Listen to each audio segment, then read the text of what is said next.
Hello students. आज जैसे कि आप लोग देख पा रहे होंगे, जो आज टॉपिक मैं आप लोगों के लिए लेके आया हूँ वो है माध्यमिक शिक्षा आयोग। और उससे रिलेटेड मैंने एक प्रैक्टिस सेट आप लोगों के लिए कुछ प्रश्न तैयार किए हुए हैं। आशा करता हूँ कि ये आप लोगों के लिए हेल्पफुल होंगे।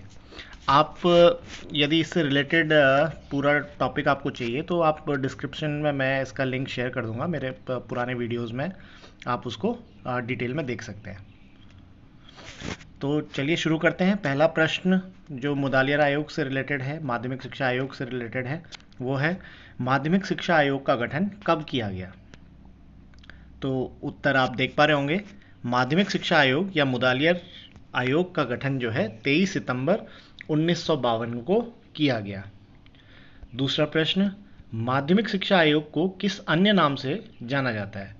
माध्यमिक शिक्षा आयोग को मुदालियर आयोग के नाम से भी जाना जाता है।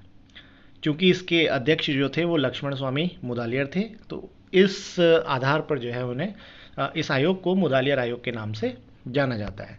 अगला प्रश्न है, माध्यमिक शिक्षा आयोग के अध्यक्ष कौन थे। जैसा मैंने अभी बताया कि इस आयोग के अध्यक्ष जो थे वो थे लक्ष्मण स्वामी मुदालियर। माध्यमिक शिक्षा आयोग के अध्यक्ष बनने से पूर्व मुदालियर जो हैं किस पद पर आसीन थे। तो इसका उत्तर है माध्यमिक शिक्षा आयोग बनने से पहले वे मद्रास विश्वविद्यालय के कुलपति के पद पर आसीन थे। अगला प्रश्न है, मुदालियर आयोग ने माध्यमिक शिक्षा को कितने भागों में विभाजित किया। तो इसका उत्तर है 2 भागों में उन्होंने विभाजित किया। जैसे कि मैंने आगे लिखा हुआ है, 3 वर्षीय निम्न माध्यमिक या फिर सीनियर बेसिक और 4 वर्षीय उच्च माध्यमिक के रूप में उन्होंने इसको विभाजित किया। मीन्स 3 वर्ष की कक्षा 6, 7 और 8 और 4 वर्ष की जो उच्च माध्यमिक है वो है 9, 10, 11 और 12। इसके बाद आगे बढ़ते हैं। प्रांतों में तकनीकी शिक्षा बोर्ड स्थापित करने का सुझाव किसने दिया। तो विभिन्न प्रांतों में जो तकनीकी बोर्ड थे, शिक्षा बोर्ड थे, इसको स्थापित करने का सुझाव जो है मुदालियर शिक्षा आयोग द्वारा ही दिया गया। इसके बाद अगर देखा जाए तो जो है बोर्ड ऑफ सेकेंडरी एजुकेशन है, provincial advisory board of education है, इनका सुझाव भी, इनके गठन का सुझाव भी मुदालियर आयोग द्वारा दिया गया। अगला प्रश्न जो बहुत बार पूछा जाता है वो है, उच्च माध्यमिक स्तर पर बहुउद्देशीय स्कूल खोलने का सुझाव किस आयोग द्वारा दिया गया। तो इसका भी उत्तर है मुदालियर आयोग द्वारा।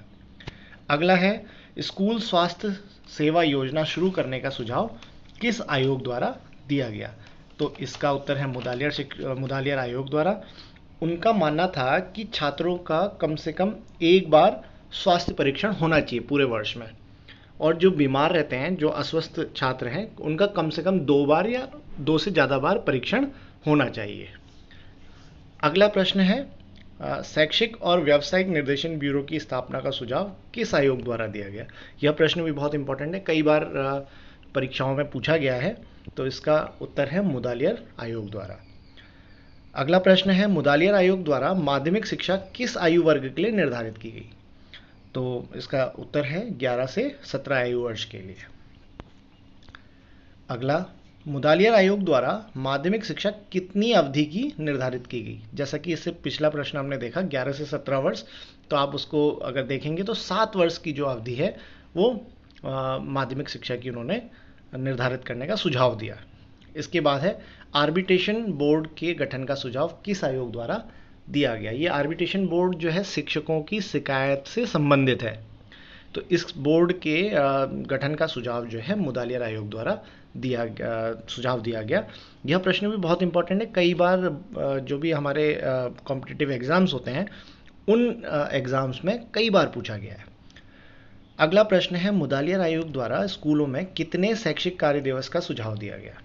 तो मुदालियर आयोग द्वारा एक वर्ष में 200 कार्य दिवसों की बात की गई। साथ ही उन्होंने कहा कि प्रति सप्ताह 35 घंटे का कम से कम कार्य होना चाहिए और सप्ताह में एक दिन मध्याह्न अवकाश के बाद पाठ्य सहगामी क्रियाएं मीन्स को करिकुलर एक्टिविटीज़ होनी चाहिए।